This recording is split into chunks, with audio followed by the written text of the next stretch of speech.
What if I told you you could add a personal, hand-drawn touch to your everyday items such as t-shirts, totes, coasters, or ornaments? Hi, I'm Brooke from Heat Transfer Warehouse, and today we're going to tell you about our new dye sublimation markers. Sublimation markers are great for anything that can be sublimated.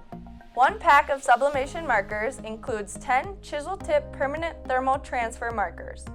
The colors included are yellow, magenta, orange, red, light blue, green, dark blue, purple, brown, and black. I'm going to show you the steps on how to use these markers. Let's get started. With these markers, no sublimation printer or paper is needed.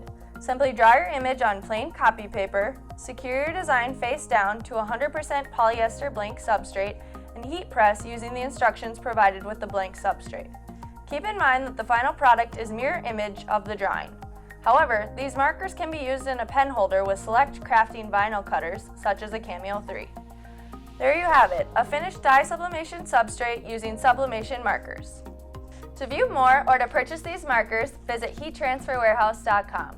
Thanks for watching, and make sure you subscribe to our channel.